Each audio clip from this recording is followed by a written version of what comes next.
Il y a de ça 5 mois, j'ai pris un billet d'avion aller simple direction la Thaïlande. Et j'étais encore là il y a 5 mois à me poser la question, mais est-ce que j'ai pris la bonne décision d'acheter ce billet d'avion? Est-ce que j'ai pris la bonne décision de décider de partir comme ça à l'autre bout du monde tout seul? Est-ce que je devrais le faire? Est-ce que je devrais prendre cet avion-là? Ou est-ce que je devrais trouver une excuse pour le rater? Est-ce que je devrais me faire rembourser? Est-ce que je devrais rester chez moi finalement? Et finalement, j'ai décidé que quoi qu'il pouvait se passer, quoi qu'il allait se passer, j'allais prendre cet avion et j'allais réaliser mes rêves. J'allais aller dans le sens de mes décisions. J'allais agir par rapport à une décision que j'avais prise. Je me rappelle, il y a 5 mois, j'ai atterri donc en Thaïlande quand je suis arrivé à Bangkok le premier jour. Et c'était vraiment un truc de fou. Quand je suis arrivé, j'étais tout excité, mais à la fois, j'avais super peur. Je me sentais super mal. On est à Bangkok, les gars. C'est la folie. C'est un truc de fou. Regardez-moi ça, comme c'est super. Putain, moi j'adore les budgets, ici il n'y a que de ça ici. C'est trop énorme, je suis trop content d'être ici.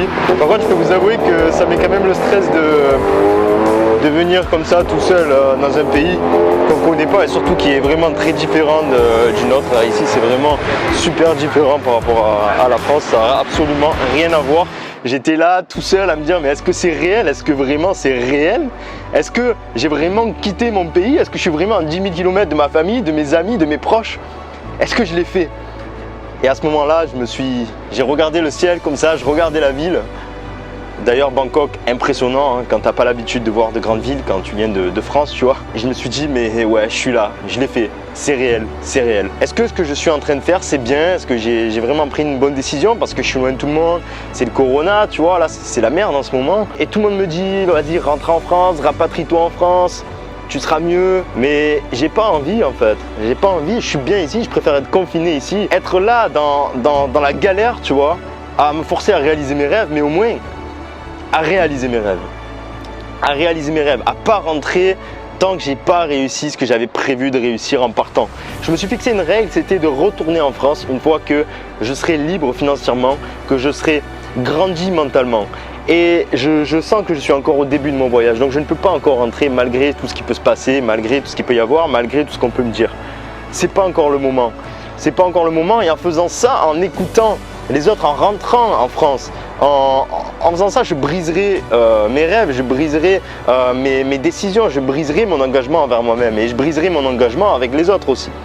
Ça, c'est d'ailleurs quelque chose de puissant que j'ai remarqué, c'est de s'engager publiquement. C'est-à-dire que quand tu vas dire à quelqu'un « ouais, je m'engage à faire ça, j'ai envie de faire ça, je vais faire ça », si tu le fais pas, tu passes pour un loser, tu vois. Si tu le fais pas, on va rigoler de toi. Alors que si tu le fais, tu tiens ta décision, tu tiens tes engagements, à ce moment-là, les gens n'ont plus rien à dire finalement. Et toi, de ton côté, tu vas renforcer ta confiance en toi, tu vas te sentir beaucoup plus épanoui après dans le long terme. À dire je prends une décision et je la réussis, je l'accomplis. Je me sens vraiment heureux aujourd'hui, je peux le dire, je peux l'affirmer comme ça face à la caméra. Je suis heureux parce que j'ai réalisé mon rêve et je suis sorti d'une zone de confort qui je pensais était totalement impossible à casser en fait. C'était impossible pour moi à l'époque vraiment de faire quelque chose comme ça.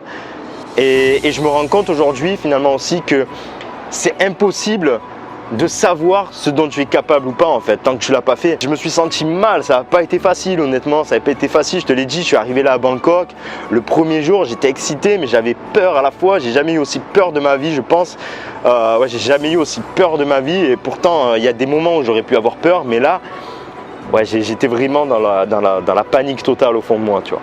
Mais finalement ça passe, tout ça ça passe, tout ça c'est éphémère.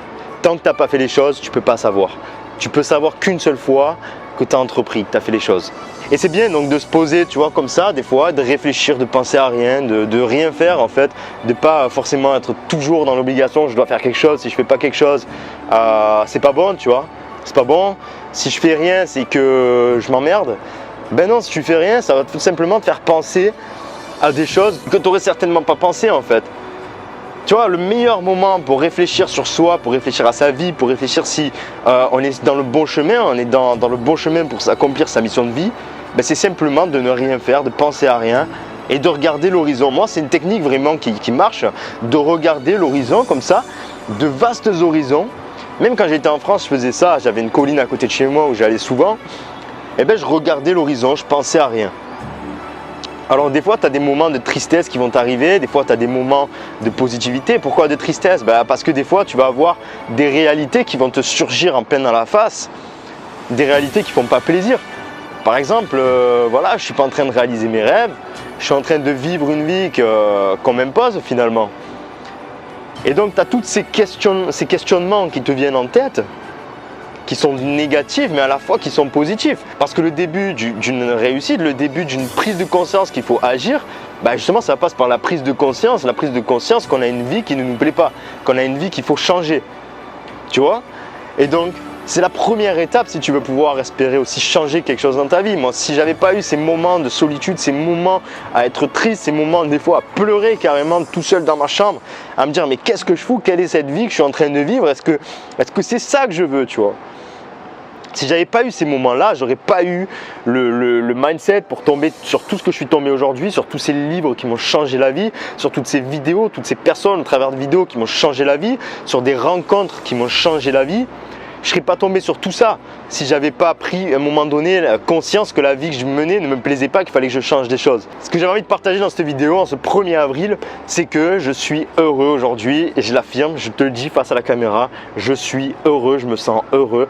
J'ai pas accompli ce que je voulais accomplir, loin de là, et même quand je serai mort, certainement que j'aurais encore pas réussi tout ce que je voudrais accomplir parce que tu vois, il y a tellement de choses à faire dans ce monde, il y a tellement de possibilités d'évolution, il y a tellement de domaines différents que tu pourras jamais réussir dans tout ce que tu veux réussir.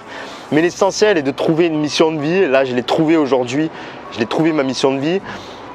C'est de rester ici, vivre en Asie. C'est un endroit qui me plaît vraiment, l'Asie du Sud-Est, parce que j'aime la chaleur, tu vois. Et j'ai envie, voilà, de m'installer ici. J'ai vraiment envie de vivre ici. Et ma mission de vie, ma voie, c'est ça, c'est de pouvoir inspirer des gens. En même temps, en inspirant des gens, ça va m'inspirer à moi aussi, parce que ça crée du dialogue, tu vois. Au travers de nos vidéos, de nos commentaires, des gens qui viennent me voir en privé, ça crée du dialogue, de l'interaction.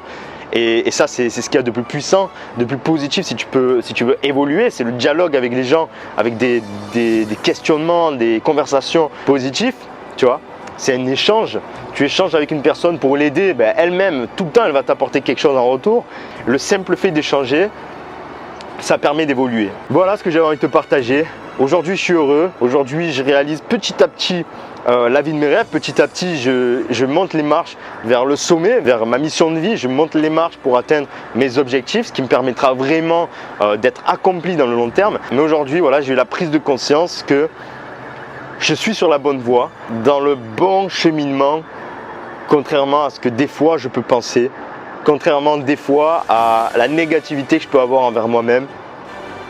Finalement, je me pose, je regarde l'horizon et je me rends compte du chemin que j'ai parcouru et je me rends compte que c'est ça qui est beau en fait, c'est le processus. Je me rends compte qu'il faut, si tu veux pouvoir atteindre n'importe quel objectif, il faut pouvoir aimer le processus. Si tu n'aimes pas le processus, c'est que tu es en général pas sur la bonne voie, et d'ailleurs ça fait partie aussi du processus de se rendre compte qu'on n'est pas sur la bonne voie, et c'est positif. En fait, il faut vraiment apprécier chaque événement, chaque journée, chaque leçon, chaque chose qui se passe dans ta vie. Chaque chose a un impact sur ton futur. Que ce soit un échec, que ce soit une réussite, que ce soit un moment de tristesse, un moment de bonheur, que ce soit une personne négative que tu vas rencontrer, une personne positive que tu vas rencontrer, chaque chose a un impact, chaque chose va influencer tes choix pour l'avenir. Donc j'espère que toi aussi tu vas avoir ces prises de conscience. Mes vidéos ont pour but justement de t'amener à avoir ces prises de conscience. Si tu m'as suivi jusque là, certainement que tu es intéressé par mes vidéos. Donc juste en dessous, je t'ai mis un PDF que je t'ai créé moi-même. Si tu aimes mes vidéos, c'est pareil, sauf que là tu vas avoir vraiment les 10 commandements de la réussite. Pour moi en fait, c'est tout ce que j'ai cultivé depuis que je me suis lancé sur cette avancée, de cette ascension vers mon succès. C'est les 10 choses que je cultive au quotidien, que je cultivais sans forcément m'en rendre compte, mais qui m'aident et que je t'ai rassemblé vraiment dans un PDF. C'est bien d'avoir une ligne directrice. C'est les 10 commandements, les 10 points qui aujourd'hui font que petit à petit, j'arrive à progresser et tu vois, comme je te le dis, finalement, aujourd'hui, à être heureux. Et il y a 5 mois de ça, j'étais pas heureux. Donc juste 5 mois m'ont permis de me dire que j'étais heureux grâce à ces commandements que je cultive au quotidien, qui changent ma vie au quotidien. Donc c'est dans le premier lien dans la description, c'est totalement gratuit. Je tiens vraiment à ce que tu aies ce PDF avec toi, cette ligne directrice avec toi, cette mind map si tu veux, qui va t'amener à évoluer chaque jour en cultivant c'est 10 commandements. Allez, pas plus de blabla, je vais te laisser là. Sois heureux mon ami, sois libre, reste fort, pense, agis comme un viking, ça va t'aider au quotidien. Ciao viking.